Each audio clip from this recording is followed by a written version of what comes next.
بسم اللہ الرحمن الرحیم۔ ابو عبیدہ رضی اللہ تعالیٰ عنہ نے اپنے ماتحت سالاروں کو بلایا اور اس کے ساتھ ہی انہوں نے ایک قاصد خالد بن ولید رضی اللہ تعالیٰ عنہ کی طرف دوڑا دیا کہ وہ جس قدر جلدی ہو سکے حمص پہنچ جائیں۔ میرے عزیز رفیقو، ابو عبیدہ رضی اللہ تعالیٰ عنہ نے اپنے سالاروں سے کہا، تم سب نے سن لیا ہے کہ اس رومی فوج کے افسر روتاس نے ہرقل، اس کی فوج اور عیسائی قبائلیوں کے متعلق کیا باتیں بتائی ہیں، اور ہرقل کس تذبذب میں پڑا ہوا ہے۔ لیکن اس سے ہمیں اس خوش فہمی میں مبتلا نہیں ہونا چاہیے کہ ہمارا دشمن اپنے ہاں کی صورتحال اپنے موافق کر کے حملہ کرے گا۔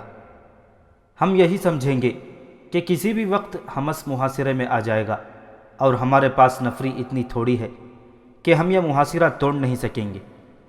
میں نے قبائلیوں میں شامل ہونے کے لیے بڑے ذہین اور اپنے کام کے ماہر مجاہدین کو روانہ کر دیا ہے۔ مدینہ کو بھیجے ہوئے قاصد آدھا راستہ طے کر چکے ہوں گے۔ اپنی دفاعی تیاریاں مکمل رکھو اور خود بھی دعا کرو، اور مجاہدین سے کہو وہ بھی اللہ کے حضور دعا کرتے رہیں کہ کمک جلدی پہنچ جائے، اور اگر نہ پہنچ سکے تو اللہ ہماری مدد کرے۔ سپہ سالار ابو عبیدہ رضی اللہ تعالیٰ عنہ کی حالت ایسی ہو گئی تھی کہ راتوں کو جیسے سوتے بھی نہ ہوں۔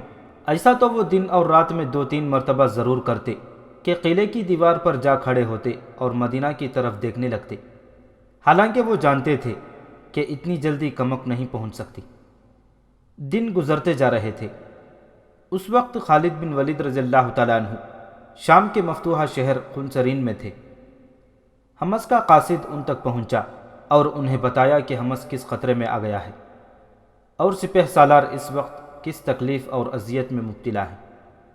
خالد بن ولید اسی وقت کمان اپنے نائب سالار کے حوالے کر کے حمص کو روانہ ہو گئے۔ ابو عبیدہ رضی اللہ تعالیٰ عنہ نے خالد بن ولید کو اپنے سامنے دیکھا تو انہوں نے دلی سکون محسوس کیا۔ وہ تو اپنے آپ کو تنہا اور کچھ حد تک بے بس سمجھنے لگے تھے۔ خالد بن ولید بہت ہی تیز رفتاری سے آئے تھے۔ وہ خود بھی آرام کرنے کے قائل نہیں تھے۔ نہ ابو عبیدہ رضی اللہ تعالیٰ عنہ نے کہا کہ ذرا سستا لو تو پھر بات کریں گے۔ ابو عبیدہ رضی اللہ تعالیٰ عنہ نے انہیں بتایا کہ حمص کی طرف کتنا بڑا خطرہ بڑھا چلا آ رہا ہے، اور حمص میں اس لشکر کے مقابلے میں بہت تھوڑی نفری ہے۔ ابو عبیدہ نے اس دوران جو اقدام کیے تھے وہ تفصیل سے خالد بن ولید کو بتائے۔ میں نے جو سوچا ہے وہ یوں ہے، ابو عبیدہ رضی اللہ تعالیٰ عنہ نے کہا، انطاکیہ، حمات، حلب اور قریب کے تمام چھاؤنیوں سے مجاہدین کی آدھی آدھی نفری حمص میں اکٹھی کر لی جائے اور محصور ہو کر لڑا جائے۔ محصور ہو کر نہیں، خالد بن ولید رضی اللہ تعالیٰ عنہ نے مشورہ دیا، ہم قلعے سے باہر دشمن کا مقابلہ کریں گے۔ یہ کوئی نیا دشمن نہیں، اسے ہم بڑی دور سے دھکیلتے چلے آ رہے ہیں اور شام کی آخری سرحد تک پہنچا چکے ہیں۔ اس کی چالوں کو اور اس کی فوج کو ہم اچھی طرح سمجھتے ہیں۔ ہم اس میدان میں بھی اسے شکست دے دیں گے۔ تمام مورخوں نے لکھا ہے کہ ابو عبیدہ رضی اللہ تعالیٰ عنہ نے خالد بن ولید رضی اللہ تعالیٰ عنہ کا یہ مشورہ قبول نہ کیا۔ وہاں حمص کے 2-3 سالار بھی موجود تھے۔ انہوں نے اپنے سپہ سالار ابو عبیدہ رضی اللہ تعالیٰ عنہ کی اس تجویز سے بھی اختلاف کیا کہ دوسری جگہوں سے مجاہدین کی آدھی آدھی نفری یہاں بلا لی جائے، اور انہوں نے خالد بن ولید رضی اللہ تعالیٰ عنہ کے مشورے سے بھی اختلاف کیا۔ وجہ یہ بتائی کہ ایسا ہو سکتا ہے کہ دشمن کو پہلے پتہ چل جائے کہ حمص کو مضبوط کرنے کے لیے دوسری جگہوں سے نفری اکٹھی کر لی گئی ہے، تو دشمن ان میں سے کسی اور جگہ پر حملہ کر کے قبضہ کر سکتا ہے، اور اس طرح دوسری بڑی چھاؤنیوں پر بھی حلہ بول کر کامیاب ہو سکتا ہے۔ ان سالاروں نے کہا کہ کسی شہر اور قصبے کو کمزور نہ کیا جائے، اور صرف مدینہ کی کمک کا ہی انتظار کیا جائے۔ اگر کمک آنے سے پہلے رومی پہنچ گئے تو پھر انہی حالات میں لڑیں گے اور اللہ سے دعا کریں گے کہ ہمارے صبر اور استقامت کا اجر عطا فرمائے۔ وہ دین و ایمان والے تھے، اللہ کی راہ میں باطل کے خلاف وطن سے بے وطن ہوئے اور اپنا اور دشمن کا خون بہا رہے تھے۔ ان کے دلوں میں ہوس ملک گیری نہیں تھی، اور وہ اپنی بادشاہی قائم کرنے کے ارادے سے گھروں سے نہیں نکلے تھے۔ انہوں نے تلوار کا مقابلہ تلوار سے کیا، اور جو نہتے تھے ان کے دل انہوں نے اخلاق سے موہ لیے تھے۔ جن شہروں کو انہوں نے فتح کیا انہوں نے وہاں کے لوگوں سے جزیہ تو وصول کیا، لیکن ہرقل جیسے بادشاہ نے ان پر جو ظالمانہ محصولات عائد کر رکھے تھے وہ اتنے کم کر دیے کہ جس کی جتنی حیثیت اور استطاعت تھی اسے اسی کے مطابق محصولات وصول کیے جاتے تھے۔ وہاں کے غیر مسلم مسلمانوں سے بہت ہی خوش اور مطمئن تھے، اور نظر یوں آتا تھا کہ مشکل کے وقت مسلمانوں کے شانہ بشانہ لڑیں گے، لیکن اسلام کے سالار ان پر اتنا بھروسہ نہیں کرتے تھے۔ اسلام کے یہ اولین مجاہدین اللہ سے مدد مانگتے تھے اور دعائیں کرتے تھے، لیکن صرف دعاؤں پر ہی بھروسہ نہیں کرتے تھے۔ وہ قرآن کے اس فرمان سے بڑی اچھی طرح آگاہ تھے کہ تم عملاً جتنی کوشش کرو گے اللہ تمہیں اتنا ہی دے گا۔ انہوں نے کبھی معجزے کی توقع نہیں رکھی تھی، انہوں نے اپنی جانیں دے کر اسلام کو زندہ رکھا، اپنا خون بہا کر شمع رسالت کو بجھنے نہ دیا، اور اس طرح اللہ کا پیغام حق دور دور تک پھیلتا چلا گیا۔ ابو عبیدہ رضی اللہ تعالیٰ عنہ نے خالد بن ولید رضی اللہ تعالیٰ عنہ کو واپس قنسرین بھیج دیا تاکہ وہاں کا دفاع ان کی غیر حاضری میں کمزور نہ ہو جائے۔ تاریخوں میں لکھا ہے کہ جب خالد بن ولید ابو عبیدہ رضی اللہ تعالیٰ عنہ سے رخصت ہوئے تو ان کے چہرے پر ایسا تاثر تھا جیسے وہ اپنے سپہ سالار کو اس مشکل صورتحال میں اکیلا چھوڑنا نہ چاہتے ہوں۔ ابن جراح خالد بن ولید نے ابو عبیدہ رضی اللہ تعالیٰ عنہ سے کہا، میری ضرورت پیش آ گئی تو ایسا قاصد بھیجنا جو اڑتا ہوا مجھ تک پہنچے، اور میں اس سے زیادہ تیز رفتاری سے پہنچوں گا۔ خالد بن ولید ابو عبیدہ رضی اللہ تعالیٰ عنہ سے گلے ملے، گھوڑے پر سوار ہوئے اور اللہ حافظ کہہ کر روانہ ہو گئے۔ دونوں قاصد مدینہ پہنچ گئے۔ اس وقت وہ اونٹوں پر سوار تھے اور اونٹ دوڑتے آ رہے تھے۔ وہ اکیلے نہیں تھے، مدینہ کے کئی آدمی اور لڑکے ان کے ساتھ ساتھ دوڑتے آ رہے تھے۔ یہ تو مدینہ کا معمول بنا ہوا تھا کہ جو لوگ پیچھے رہ گئے تھے وہ کسی نہ کسی وجہ سے محاذ پر نہیں گئے تھے، وہ قاصد کے منتظر رہتے تھے۔ بعض تو شہر سے کچھ آگے چلے جاتے، اور جب کوئی قاصد آتا تو اس کے ساتھ ساتھ دوڑ پڑتے اور پوچھتے تھے کیا خبر لائے ہو۔ قاصد لوگوں کے جذبات کو سمجھتے تھے اور کم سے کم الفاظ میں ان کو خبر سنا دیتے تھے۔ اس وقت مجاہدین اسلام بیک وقت دو محاذوں پر لڑ رہے تھے۔ دونوں دشمن باطل کی بڑی ہی زبردست جنگی قوتیں سمجھے جاتے تھے، اور یہ غلط نہیں تھا کہ ان کے مقابلے میں کوئی آنے کی جرت نہیں کرتا تھا۔ ایک آتش پرست ایرانی تھے اور دوسرے رومی۔ ان محاذوں سے کسی بھی وقت کوئی بہت بری خبر آ سکتی تھی، اور اکثر توقع یہی ہوتی تھی کہ بری خبر آئے گی، لیکن مجاہدین کے ساتھ ضعیف العمر بوڑھوں، بوڑھیوں، معصوم بچوں اور ان معذوروں کی دعائیں تھیں جو محاذوں پر جانے کے قابل نہیں رہے تھے، اور دل کی گہرائیوں سے نکلی ہوئی دعاؤں سے ان کی مدد کر رہے تھے۔ مدینہ کی گلیوں میں شور بپا ہو گیا، قاصد آئے ہیں، دو قاصد آئے ہیں۔ یہ شور و غل امیر المؤمنین حضرت عمر رضی اللہ تعالیٰ عنہ کے کانوں سے ٹکرایا تو وہ بڑی تیزی سے اٹھے اور قاصدوں کے استقبال کے لیے باہر آ گئے، اور اس طرف دوڑ پڑے جدھر سے قاصد آ رہے تھے۔ قاصدوں نے ان کے قریب آ کر اونٹ روکے اور اونٹوں کو بٹھا کر اترنے کے بجائے اونٹوں سے کود آئے۔ اچھی خبر لائے ہو؟ حضرت عمر رضی اللہ تعالیٰ عنہ نے پوچھا، اور ان کے ساتھ ہی اپنے گھر کی طرف چل پڑے۔ خبر بری بھی نہیں، ایک قاصد نے ان کے ساتھ چلتے ہوئے کہا۔ کمک جلدی پہنچ گئی تو خبر اچھی بھی ہو جائے گی۔ یا امیر المؤمنین، دوسرے قاصد نے کہا، ہم کہیں سے پسپا نہیں ہوئے، چلیے بیٹھ کر پیغام سناتے ہیں۔ گھر میں داخل ہو کر حضرت عمر رضی اللہ تعالیٰ عنہ نے قاصدوں کو بٹھایا اور ان کے لیے پانی اور کھانا وغیرہ منگوایا، اور پھر کہا کہ اب بتاؤ۔ ایک قاصد بولنے لگا۔ اس نے پوری تفصیل سے بتایا کہ حمص کس خطرے میں آ گیا ہے، اور رومی فوج کے ساتھ الجزیرہ کی غیر مسلم قبائل کا لشکر بھی شامل ہو گیا ہے۔ خدا کی قسم، امیر المؤمنین نے ساری تفصیلات سن کر کہا، مجھے میری ذات سے اشارے مل رہے تھے کہ ایسی صورت پیدا ہو ہی جائے گی۔ میں اللہ تبارک و تعالیٰ کا شکر ادا کیوں نہ کروں، جس نے مجھے اتنی فہم و فراست عطا کی ہے کہ اس کا دفاعی انتظام پہلے ہی سوچ رکھا ہے۔ امیر المؤمنین نے جس دفاعی انتظام کی طرف اشارہ کیا تھا، تاریخ میں اس کا ذکر ایک دو مورخ ہی کرتے تو ہم ان کے نام لے کر حوالے دیتے، لیکن صرف مسلمان مورخین نے ہی نہیں بلکہ غیر مسلم یورپی مورخوں نے بھی حضرت عمر رضی اللہ تعالیٰ عنہ کی جنگی فہم و فراست اور تدبر کو خراج تحسین پیش کیا ہے کہ ہر محاذ کے ہر گوشے تک کمک پہنچانے کے انتظامات انہوں نے تیار کر رکھے ہوئے تھے۔ سب سے بڑا انتظام یہ تھا کہ انہوں نے بصرہ اور کوفہ کو اس طرح آباد کیا تھا کہ انہوں نے دونوں جگہوں کو بہت بڑی چھاؤنیاں بنا دیا تھا اور کسی غیر مسلم کو وہاں آباد نہیں ہونے دیا تھا، تاکہ دشمن کو خبر نہ ہونے پائے کہ یہاں کیا کچھ موجود ہے۔ اس کے علاوہ 7 اور شہر، جن میں سے ہر شہر میں امیر المؤمنین نے 4,000 سوار مجاہدین ہنگامی حالات کے لیے رکھے ہوئے تھے۔ ان کے لیے حکم تھا کہ اس طرح ہر وقت کیل کانٹے سے لیس ہو کر تیار رہیں کہ جو ہی کہیں سے کمک طلب کی جائے تو قریبی شہر سے 4,000 سوار یا اس سے کم فوراً روانہ ہو جائیں اور ایک لمحہ بھی ضائع کیے بغیر وہاں تک پہنچے جہاں ان کی ضرورت ہو۔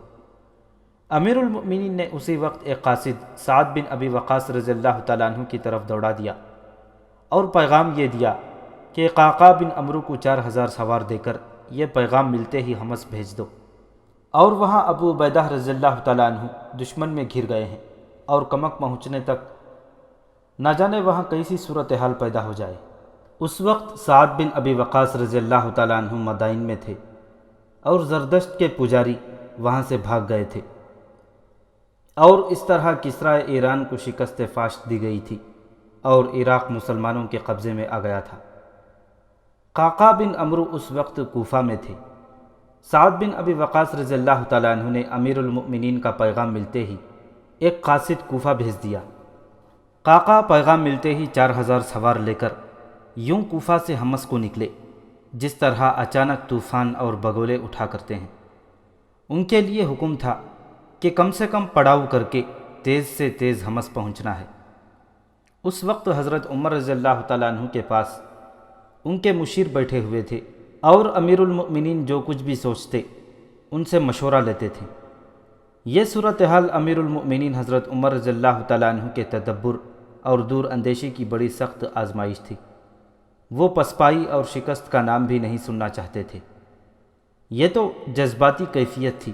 حقیقت انہیں یہ نظر آ رہی تھی کہ حمص سے پاؤں اکھڑے تو پھر نہ جانے کہاں تک مجاہدین کو پیچھے ہٹنا پڑے، اور کہیں ایسا نہ ہو کہ ایران سے فوج نکال کر بھیجی جائے اور کسریٰ ایران پھر اٹھ کھڑا ہو اور عراق کے مفتوحہ علاقوں پر پھر قبضہ کر لے۔ میرے بھائیوں، امیر المؤمنین نے اپنے مشیروں سے کہا، خدا کی قسم یہ ساری سازش الجزیرہ کے قبائل کی ہے، ان میں اکثریت عیسائیوں کی ہے۔ وہ نہیں چاہتے کہ اسلام اس علاقے تک پہنچے۔ انہوں نے ہرقل کو اکسایا ہے اور کم و بیش 30,000 کا لشکر اسے دیا ہے کہ وہ ان کا ساتھ دے اور مسلمانوں کو ملک شام سے بے دخل کر دیا جائے۔ یہاں تک میں جانتا ہوں ہرقل میں اتنا دمخم نہیں رہا کہ وہ کہیں بھی ہمارے مجاہدین پر جوابی حملہ کرے گا۔ اس کی اس فوج کی تو کمر ہی ٹوٹ چکی ہے جو شام میں لڑی تھی۔ اس کی فوج کی بیشتر نفری ماری گئی ہے، اس سے زیادہ تو نہیں تو اتنی ہی زخمی ہے، اور کچھ نفری جسمانی لحاظ سے صحیح اور سلامت ہے، تو اس میں لڑنے والا جذبہ بجھ چکا ہے۔ اسے مصر سے جو فوج ملی ہے اس نے ہرقل کے نیم مردہ ارادوں میں کچھ جان ڈال دی ہوگی، اور اس برے وقت میں یہ قبائلی اس کے پاس جا پہنچے اور اتنا بڑا لشکر اسے دے کر اس میں پھر غرور اور تکبر پیدا کر دیا ہوگا۔ تم جانتے ہو کہ قبائلیوں کا علاقہ جنگ سے محفوظ رہا ہے۔ ان کی 3 بستیوں نے ہمارے مقابلے میں ہمارے دشمن کا ساتھ دیا تھا، لیکن دشمن پھر بھی شکست کھا کر پسپا ہوا اور ہم نے ان تینوں بستیوں کو تباہ و برباد کر دیا تھا۔ ان کی باقی تمام بستیاں محفوظ رہیں۔ کیا تم کوئی طریقہ سوچ سکتے ہو کہ ان قبائلیوں کو رومیوں سے الگ کیا جائے، ان کی بستیوں پر یلغار کی جائے؟ ایک مشیر نے کہا۔ انہوں نے ابھی جنگ کا ذائقہ نہیں چکھا، سوائے ان 3 بستیوں کے۔ ان پر آفت نازل ہوگی تو وہ 30,000 قبائلی جو بزنطیہ ہرقل کے پاس پہنچ گئے ہیں بھاگم بھاگ واپس اپنی بستیوں کو جائیں گے۔ خدا کی قسم، امیر المؤمنین نے کہا، ہماری سوچیں ایک جیسی ہیں، اور جب خیالات میں ہم آہنگی ہو تو پھر اس دیوار کو کوئی نہیں توڑ سکتا۔ ان قبائلیوں کی بستیوں پر حملے ہوں گے تو وہ واپس آئیں گے، لیکن ہرقل ان کا ساتھ نہیں دے گا۔ اس صورت میں ابو عبیدہ رضی اللہ تعالیٰ عنہ تھوڑی سی کمک کے ساتھ ہرقل پر چڑھ دوڑیں گے، اور پھر ہرقل کے لیے یہی راہ نجات رہ جائے گی کہ وہ بحری جہازوں میں فوج کو لا دے اور مصر کو روانہ ہو جائے۔ یہ بھی یاد رکھو کہ شام اب ہمارا ملک ہے۔ اس ملک کے جو لوگ ہمارے دشمن کے پاس اس نیت سے گئے ہیں کہ وہ ہم پر جوابی حملہ کریں گے اور یہ لوگ اس کی جنگی مدد کریں گے، تو یہ بغاوت ہے۔ یہ لوگ باغی ہیں، غدار ہیں، اور ان کے دماغوں کو ٹھکانے پر لانا ہمارا حق بھی ہے، فرض بھی۔ امیر المؤمنین کے پاس پورا ریکارڈ تھا کہ کون سا سالار کہاں ہے اور اس کے پاس کتنے دستے ہیں، اور اسے ایک محاذ سے فارغ کر کے کسی دوسرے محاذ کو بھیجا جا سکتا ہے یا نہیں۔ بلازری نے تو یہاں تک لکھا ہے کہ حضرت عمر رضی اللہ تعالیٰ عنہ اس قسم کی تفصیلات اور اعداد و شمار اپنے ذہن میں محفوظ رکھتے تھے، اور کبھی اس قسم کی باتیں کرنے لگتے تھے جیسے انہیں وہ محاذ سامنے نظر آ رہا ہو اور امیر المؤمنین اس کا آنکھوں دیکھا حال سنا رہے ہوں۔ یہیں سے کچھ ایسی روایات نے جنم لیا ہے جن میں کچھ حقیقی ہیں اور کچھ بنا لی گئی ہیں۔ ان روایات سے یہ حقیقت ثابت ہوتی ہے کہ حضرت عمر رضی اللہ تعالیٰ عنہ کو دشمن کی شکست اور اپنی فتح کا اس قدر خیال ہوتا تھا کہ ذہنی طور پر ہی نہیں بلکہ روحانی طور پر بھی اپنے آپ کو محاذ پر تصور کرتے تھے۔ ایک اور تاریخ نویس طبری نے لکھا ہے کہ جب امیر المؤمنین حضرت عمر رضی اللہ تعالیٰ عنہ سپہ سالار ابو عبیدہ کے پیغام کے مطابق مختلف احکامات دے رہے تھے اور اقدامات کر رہے تھے، یوں لگتا تھا جیسے وہ مدینہ میں اپنے گھر میں بیٹھے ہوئے نہیں بلکہ محاذوں کے قریب کسی ایسی ندی پر بیٹھے ہوئے ہیں جہاں سے انہیں تمام محاذ نظر آ رہے ہوں اور اس کے مطابق احکام دے رہے ہوں۔ حضرت عمر رضی اللہ تعالیٰ عنہ نے عراق و ایران کے محاذ کی سپہ سالار سعد بن ابی وقاص رضی اللہ تعالیٰ عنہ کے نام ایک اور پیغام لکھوایا۔ اس میں انہوں نے یہ حکم دیا کہ سالار سہیل بن عدی اور عبداللہ بن غسان کو 4,000 سوار دے کر الجزیرہ میں ان قبائلی علاقوں میں بھیج دیں جنہوں نے ہرقل کو اپنے 30,000 آدمی حمص پر حملہ کرنے کے لیے دیے ہیں۔ ان دونوں سالاروں کے لیے امیر المؤمنین نے یہ ذمہ داریاں لکھیں کہ سہیل بن عدی کو زقہ بھیجا جائے اور عبداللہ بن غسان کو نائیون کے علاقے میں روانہ کیا جائے۔ دونوں سالار ان قبائل کی بستیوں پر حملے کریں، اگر وہ مقابلہ کریں تو لڑیں، اگر ہتھیار ڈال دیں تو انہیں جنگی قیدی بنا لیں، اور اگر وہ زیادہ مقابلہ کریں اور ہتھیار نہ ڈالیں تو ان کی بستیوں کو تباہ کر دیا جائے۔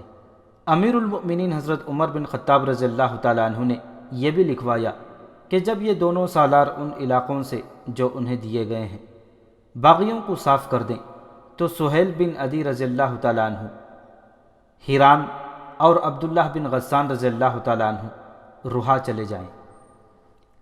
حضرت عمر رضی اللہ تعالیٰ عنہ نے مزید حکم یوں لکھوایا کہ سالار ولید بن عتبہ الجزیرہ کے ان غیر مسلم عربوں کے علاقے میں جا کر حملے کریں جہاں 2 قبیلے بنی ربیہ اور بنی تنوخ رہتے ہیں۔ امیر المؤمنین نے اس خیال کا اظہار کیا تھا کہ ان کی دانست میں یہی 2 قبیلے ہیں جنہوں نے دوسرے قبیلوں کو بھی تیار کر کے ہرقل کا ساتھ دیا ہے اور حمص پر حملہ کرنا چاہتے ہیں۔ ان دونوں قبیلوں کو گھٹنوں بٹھانا بہت ہی ضروری ہے کیونکہ یہ اپنے آپ کو سب سے زیادہ طاقتور سمجھتے ہیں۔ حضرت عمر رضی اللہ تعالیٰ عنہ نے حکم نامے میں لکھا کہ سالار ایاز بن غنم رضی اللہ تعالیٰ عنہ ان تمام دستوں اور ان کے سالاروں کی سپہ سالار ہوں گے اور ان کا حکم سب سالاروں پر چلے گا۔ یہ پیغام لے کر قاصد رخصت ہو گیا۔ سپہ سالار سعد بن ابی وقاص رضی اللہ تعالیٰ عنہ کو جو ہی امیر المؤمنین کا یہ حکم پہنچا انہوں نے اسی وقت ان تمام سالاروں کو حکم بھیج دیا کہ وہ اپنی اپنی ذمہ داری کے علاقے میں پہنچ جائیں۔ سعد بن ابی وقاص رضی اللہ تعالیٰ عنہ نے ان سب کو تفصیلاً یہ حکم سمجھایا اور ان کا پس منظر بھی بتایا۔ اتنے انتظامات کر کے بھی امیر المؤمنین حضرت عمر رضی اللہ تعالیٰ عنہ کو تسلی نہ ہوئی۔ میرے بھائیوں، حضرت عمر رضی اللہ تعالیٰ عنہ نے اپنے مشیروں سے کہا، میں امین الامت کو اس مشکل وقت میں تنہا نہیں رہنے دوں گا، میں کچھ اور کمک ساتھ لے کر حمص جا رہا ہوں۔ امین الامت ایک خطاب تھا جو رسول اکرم صلی اللہ علیہ وسلم نے ابو عبیدہ رضی اللہ تعالیٰ عنہ کو عطا کیا تھا۔ حضرت عمر رضی اللہ تعالیٰ عنہ نے مدینہ سے اور مدینہ کے گرد و نواح سے بڑی عجلت میں لڑنے والے لوگوں کو اکٹھا کیا اور اس نفری کو اپنے ساتھ لے کر ایک روز حمص کی طرف روانہ ہو گئے۔ کسی بھی مورخ نے یہ نہیں لکھا کہ امیر المؤمنین کے ساتھ کتنی نفری تھی یا یہ کہ کتنے پیادے اور کتنے سوار تھے، صرف یہ لکھا ہے کہ ایک فوج تیار کر کے امیر المؤمنین حمص کے سفر کو روانہ ہو گئے۔ تاریخ سے یہ بھی پتہ چلتا ہے کہ امیر المؤمنین دمشق کے راستے سے جا رہے تھے۔ چونکہ وہ ایک فوج کو ساتھ لے جا رہے تھے، اس لیے رفتار اتنی تیز نہیں تھی جتنی ایک قاصد کی ہو سکتی ہے۔ امیر المؤمنین نے حضرت ابو عبیدہ رضی اللہ تعالیٰ عنہ کی حوصلہ افزائی کے لیے ایک قاصد اپنے آگے حمص کو روانہ کر دیا اور اسے پیغام یہ دیا کہ امیر المؤمنین خود لشکر لے کر حمص کو آ رہے ہیں۔ قاصد کو خاص طور پر کہا گیا تھا کہ وہ غیر معمولی رفتار سے جائے۔ تاریخ سے یہ بھی پتہ ملتا ہے کہ امیر المؤمنین کو جس وقت سپہ سالار ابو عبیدہ رضی اللہ تعالیٰ عنہ کا پیغام ملا تھا اور امیر المؤمنین پریشانی میں مبتلا ہوئے تھے، اس وقت سے قرآن کی یہ آیت ان کی زبان سے بار بار نکلتی تھی اور وہ ہر کسی کو یہی آیت بتاتے پھرتے تھے، اور جن لوگوں نے ہمارے لیے جہاد کیا ہم ان کو ضرور اپنے راستے دکھائیں گے، اور اللہ اپنے نیکوکار بندوں کے ساتھ ہے۔ امیر المؤمنین یہ بھی بار بار کہتے تھے کہ نیک اعمال کا دامن نہ چھوڑ، اللہ ہمارے ساتھ ہے۔ اب ہم اس داستان جہاد کو اس جگہ لے چلتے ہیں جہاں حمص سے کچھ دور پہاڑی علاقے میں ہرقل کی فوج اور الجزیرہ کے عیسائی قبائل کا لشکر حمص کو محاصرے میں لیے بیٹھا تھا اور ہرقل کے حکم کا انتظار کر رہا تھا۔ کچھ دنوں سے قبائلی لشکر میں یہ بات دبی دبی زبان سے سنی جانے لگی تھی کہ ان رومیوں کا کوئی اعتبار نہیں۔ ہرقل اپنی شکست کو فتح میں بدلنا چاہتا ہے، اور اگر اسے فتح حاصل ہو گئی تو وہ پھر محصولات کے ذریعے رعایا کا خون چوسنا شروع کر دے گا، اور دوسری طرف مسلمان اس شکست کا انتقام الجزیرہ کے ان قبائل کی بستیوں کو اجاڑ کر لیں گے۔ پہلے بیان ہو چکا ہے کہ ان کی 3 بستیاں مجاہدین نے تباہ و برباد کر دی تھیں، کیونکہ ان بستیوں کے لوگوں نے مسلمانوں کے خلاف ہرقل کی مدد کی تھی۔ ان بستیوں کے نام یہ ہیں: موصل، حیت اور فرقیسہ۔ یہ پتہ نہیں چل رہا تھا کہ یہ بات کہاں سے اور کیسے اٹھی ہے۔ کچھ قبائلیوں نے اس شک کو صحیح مان لیا تھا اور باقی ابھی تذبذب میں تھے۔ ان میں جو ذرا عقل و ہوش والے تھے وہ کہتے تھے کہ ابھی وقت ہے، سوچ لو۔ رومی فوج لڑنے کے قابل نہیں رہی، اور یہ فوج لڑنے کے بجائے پسپائی کے راستے دیکھے گی۔ اگر ہرقل کی فوج پسپا ہو گئی تو مسلمان الجزیرہ کی بستیوں کو کھڑا نہیں چھوڑیں گے۔ یہ شکوک و شبہات وہ 10-11 مجاہدین قبائلیوں کے لشکر میں پھیلا رہے تھے جنہیں ابو عبیدہ رضی اللہ تعالیٰ عنہ نے ایسی ہی تخریب کاری کی اور جاسوسی کے لیے وہاں بھیجا تھا۔ وہ سب وہاں تک اکٹھے نہیں پہنچے تھے، ایک ایک دو کر کے گئے تھے اور ظاہر یہ کیا کہ وہ عیسائی قبیلوں میں سے ہیں۔ ان میں سے جس سے بھی کوئی اصل قبائلی پوچھتا تھا کہ تم کس قبیلے سے ہو، تو یہ مجاہد اس سے پوچھتا کہ تمہارا تعلق کس قبیلے سے ہے۔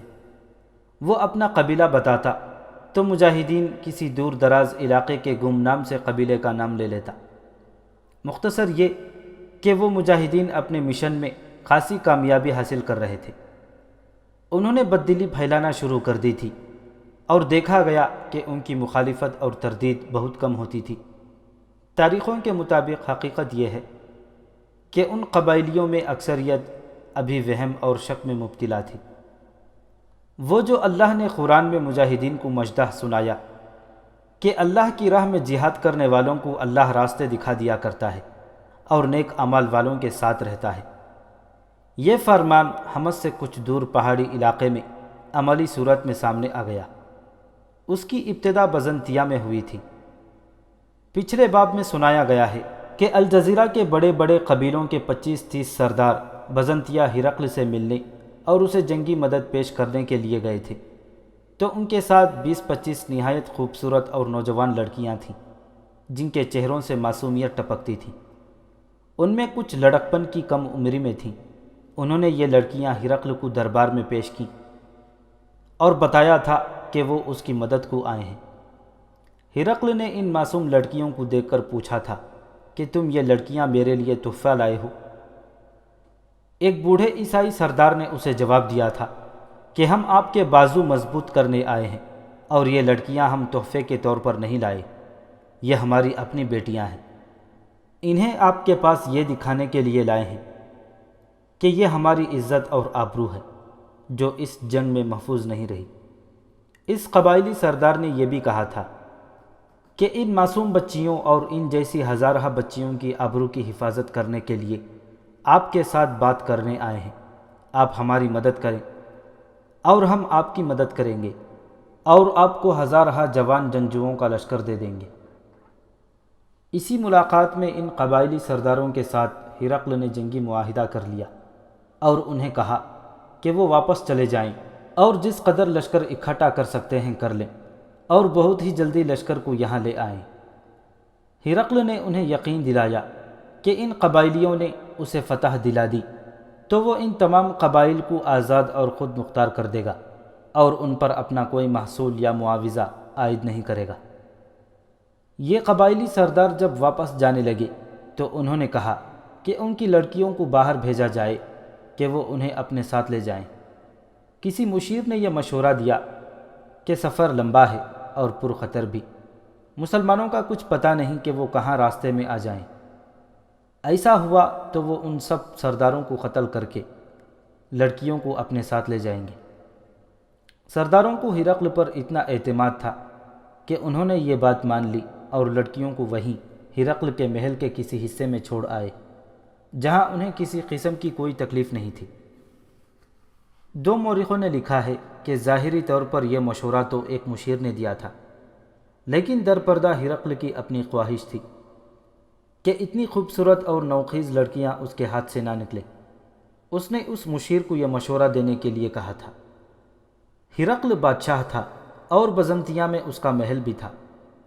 اس نے سوچا ہوگا کہ اتنی حسین اور پرکشش لڑکیاں قبائلیوں کے خیموں اور جھونپڑوں میں اچھی نہیں لگتیں، یہ تو محل میں رکھنے والی چیزیں ہیں۔ سردار چلے گئے اور جب وہ کچھ دنوں بعد واپس آئے تو ان کے ساتھ کم و بیش 30,000 لڑاکا نوجوانوں کا لشکر تھا، جس میں آدھی سے زیادہ نفری گھوڑ سوار تھی۔ ہرقل نے باہر آ کر اس لشکر کو دیکھا تو اس کے چہرے پر رونق آ گئی، اور اس رونق میں رونق کا رنگ نمایاں تھا۔ اس لشکر کو اس نے لڑانا تھا اور غالباً اسے معلوم تھا کہ حمص میں مسلمانوں کی تعداد 4,000 سے زیادہ نہیں، اور یہی وہ شہر ہے جو سب سے زیادہ اہم ہے اور قریب بھی۔ اس نے اس لشکر کو دیکھتے ہی حمص کو محاصرے میں لے کر اور پھر یلغار کر کے حمص پر قبضہ کرنے کا منصوبہ تیار کر لیا تھا۔ کچھ ہی دن گزرے تھے کہ مصر سے 4,000 گھوڑ سواروں کی کمک پہنچ گئی۔ یہ کمک ہرقل نے منگوائی تھی۔ اس کمک کا کمانڈر ہرقل کا اپنا بیٹا قسطنطین تھا۔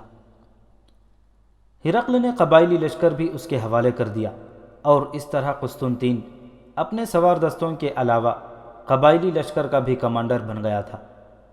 ہرقل نے بیٹے کو تمام تر ہدایات دے کر اور حمص پر حملہ بولنے کا منصوبہ سمجھا کر اسے اس مقام پر بھیج دیا جس کا ذکر اس داستان میں ہو چکا ہے۔ یاد دہانی کے لیے یہ بتا دیا جاتا ہے کہ پہاڑی علاقے میں دور دور سے حمص کو محاصرے میں لے لیا گیا تھا، اور اب ہرقل کے حکم پر حمص کی طرف چاروں طرف سے پیش قدمی کرنی اور حمص پر یلغار کرنی تھی، لیکن ہرقل کے حکم میں تاخیر ہوتی جا رہی تھی۔ قسطنطین جب بزنطیہ میں تھا تو اس نے ان 20-25 لڑکیوں کو دیکھا تھا جنہیں الجزیرہ کی قبائلی سرداروں نے اپنے ساتھ لائے تھے۔ قسطنطین ابھی جوانی کی عمر میں تھا۔ ہرقل بڑھاپے کی عمر میں بھی عورتوں کا رسیا تھا۔ اس کا بیٹا تو ابھی جوان تھا۔ اس نے ان لڑکیوں کے متعلق پوچھا تھا کہ یہ کون ہیں اور کیسے آئی ہیں۔ اسے بتایا گیا تھا کہ یہ عیسائی قبائل کی لڑکیاں ہیں، اور اسے ساری بات سنا دی گئی تھی۔ 2-4 دنوں بعد اسے آگے بھیج دیا گیا تھا۔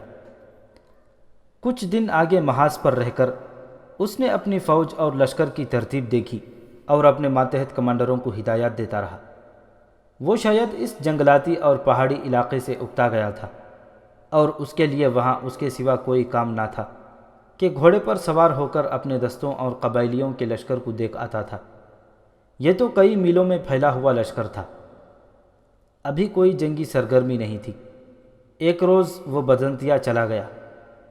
وہ اپنے باپ ہرقل سے حکم لینا چاہتا تھا، یا ویسے ہی بغرض تفریح چلا گیا تھا۔ یہاں یہ بتانا ضروری ہے کہ ہرقل کا ایک بیٹا اور بھی تھا۔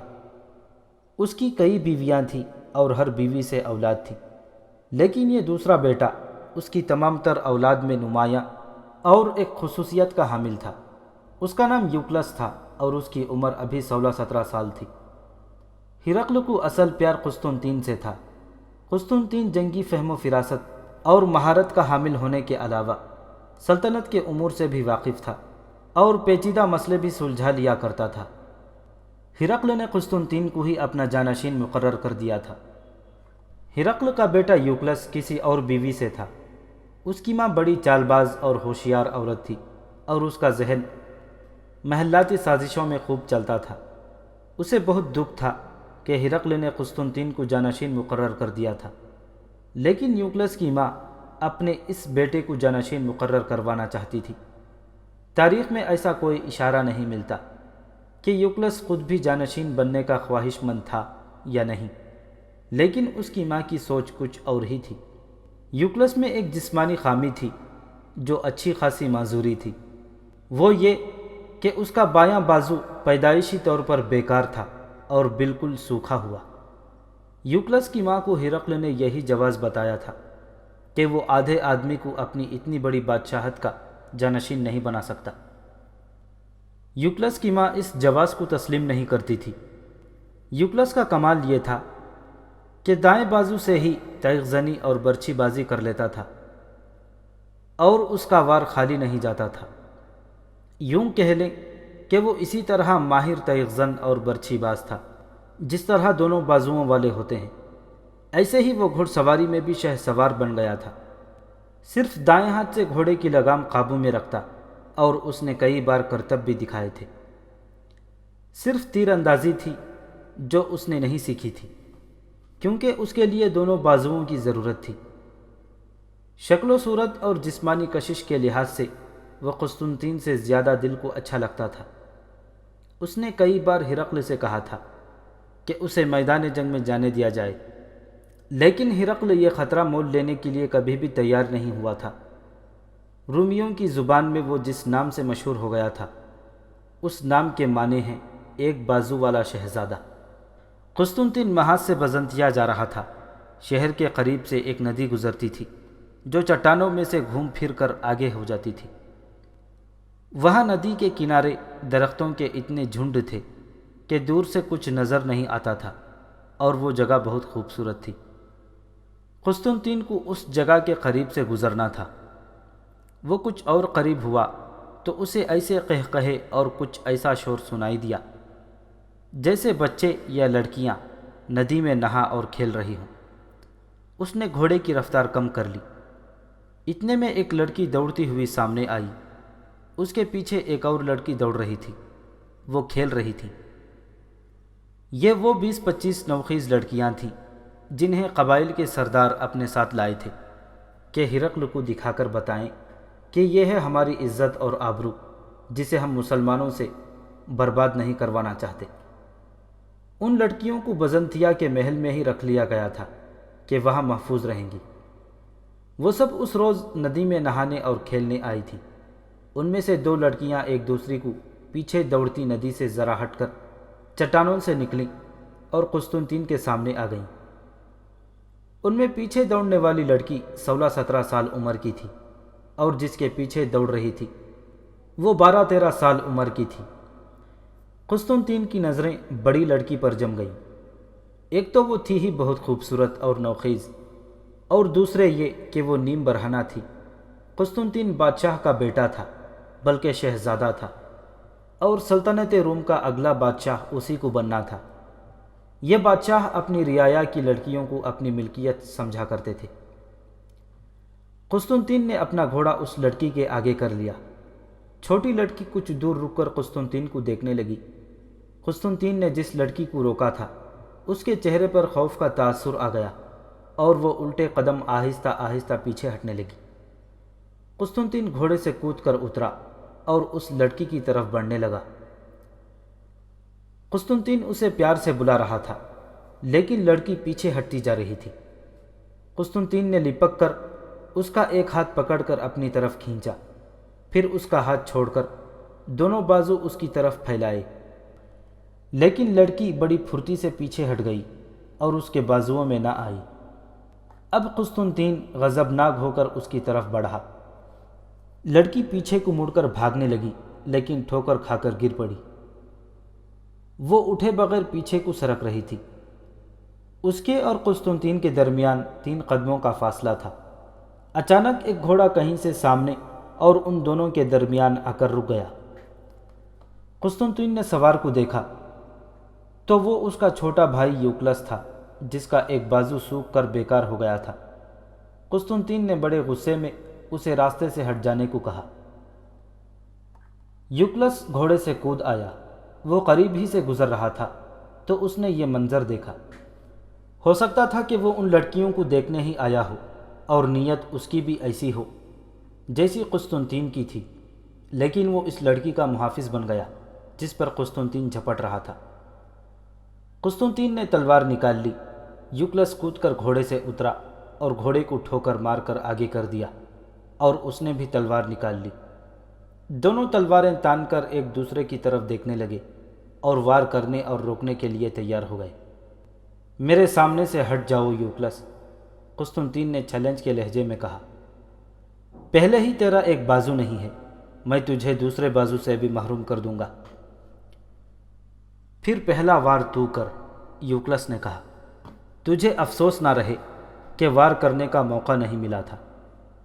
یہ لڑکیاں ہماری مہمان ہیں، میں تجھے کسی لڑکی کی طرف بدنیتی کی آنکھ سے دیکھنے بھی نہیں دوں گا۔ جس طرح یوکلس کا گھوڑا اچانک قسطنطین اور لڑکی کے درمیان آ گیا تھا، اسی طرح ایک گھوڑا قسطنطین اور یوکلس کے درمیان آ رکا اور اس کا سوار گھوڑے سے اترا۔ ان دونوں نے دیکھا وہ ہرقل کے محافظ دستے کا ایک عہدیدار تھا۔ قسطنطین کے سامنے اس کی حیثیت اس کے ایک غلام کی سی تھی۔ قسطنطین نے حکم دیا کہ وہ آگے سے ہٹ جائے۔ میں شاہی خاندان کے محافظوں میں سے ہوں، اس محافظ عہدیدار نے کہا۔ شاہی خاندان کے ہر فرد کی حفاظت کرنا میرا فرض ہے۔ میں ایک لڑکی کی خاطر 2 شہزادوں کو ایک دوسرے کا خون بہاتے نہیں دیکھ سکتا۔ پہلے آپ دونوں مجھے قتل کریں اور اس کے بعد ایک دوسرے کا خون بہا لیں۔ اس شخص نے ایسی باتیں کی کہ قسطنطین نے اپنی تلوار نیام میں ڈال لی۔ یوکلس نے ادھر ادھر دیکھا، لڑکی وہاں نہیں تھی، بلکہ تمام لڑکیاں وہاں سے بھاگ گئی تھیں۔ وہ محافظ جس نے ان دونوں بھائیوں کو ایک دوسرے کا خون بہانے سے روکا تھا، ان لڑکیوں کے ساتھ آیا تھا۔ اس کے ساتھ چند اور محافظ بھی تھے جو لڑکیوں سے دور دور پہرے پر کھڑے تھے۔ یہ عہدیدار اتفاق سے ادھر آ نکلا تھا۔ قسطنطین بڑے غصے کے عالم میں سوار ہوا اور وہاں سے یوکلس کو گھورتا ہوا چلا گیا۔